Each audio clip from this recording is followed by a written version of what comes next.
You know, when we hear the name John Maynard Keynes, we usually just think economist. But to really get his ideas, the ones that literally change the world, we have to see him the way he saw himself.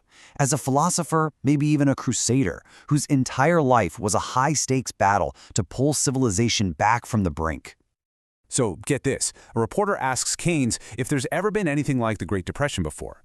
And that's his answer. Not some dry academic analysis. It was a chilling warning. For him, this wasn't just an economic downturn. It was the beginning of a new dark age, the collapse of everything he cared about. And this story just perfectly captures the stakes. That giant of a man crammed into a sidecar, that was Keynes. As World War I kicked off, the entire global financial system, the very engine of the modern world, was grinding to a halt. He was racing to London because he knew something that almost no one else did. That delicate web of global credit was about to snap, and the world order was going to snap right along with it. So, to really understand Keynes's radical solutions for economic collapse, we first have to understand what exactly he was fighting so hard to protect. Because it was never just about the money, it was about holding back what he truly believed was a rising tide of barbarism. This was Keynes's crew, the Bloomsbury Group, a circle of artists and thinkers who were, well, they were radicals. They tossed out all that old Victorian stuffiness and dedicated their lives to intellectual freedom, brutal honesty, and the idea that art and beauty were the highest goals of human existence. This was the whole point of life, as far as they were concerned. So when you hear Keynes talking about saving civilization, he wasn't being dramatic or abstract. He meant this world, his world, a fragile ecosystem of creativity and rational thought. And his economic theories, they were his weapons in a very real, very personal war to protect it all from the forces of nationalism and violence. And that first major battle for him didn't even happen during the war. It was right after, at the Paris Peace Conference. Keynes watched the victorious Allies make a mistake, a huge mistake, that he was convinced would guarantee a second, even more horrifying war.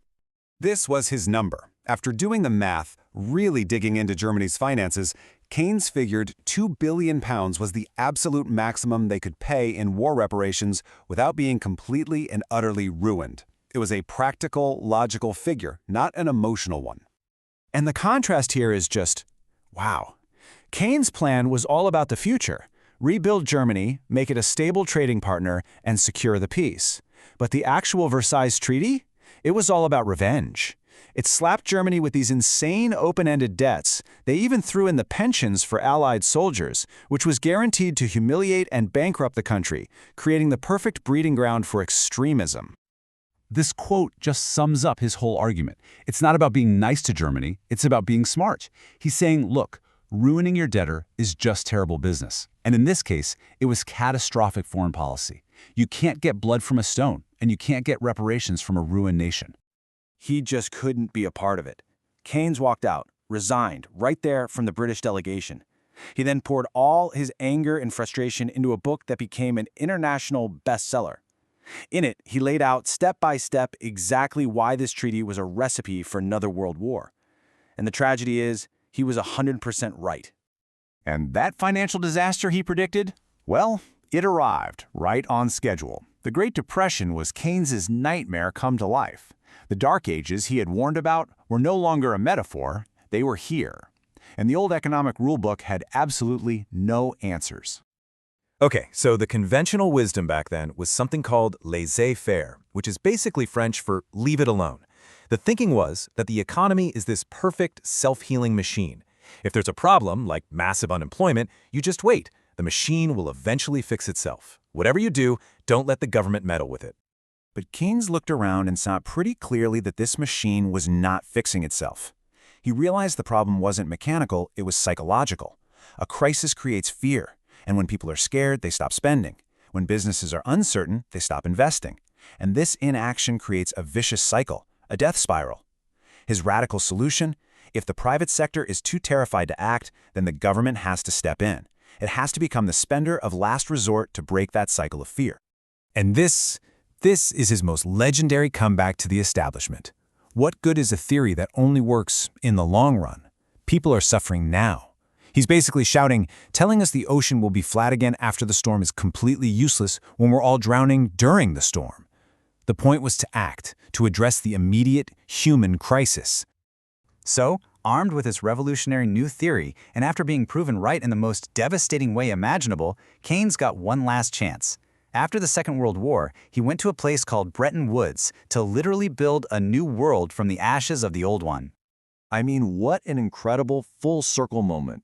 The young man who desperately tried to patch up a collapsing financial system in 1914 was now the elder statesman, the lead architect, designing a brand new one. And this time, he was determined to build a system that was based on cooperation and stability, not on punishment and revenge. And for decades, his ideas worked. They led to an era of incredible prosperity. But by the 70s, they started to fall out of fashion, getting blamed for problems like inflation.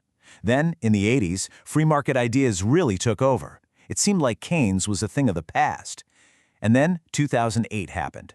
A financial crisis that looked terrifyingly like 1929, and suddenly, leaders all over the world were dusting off Keynes's playbook, trying to stop another Great Depression. When you really boil it all down, Keynes' grand project was always bigger than just economics.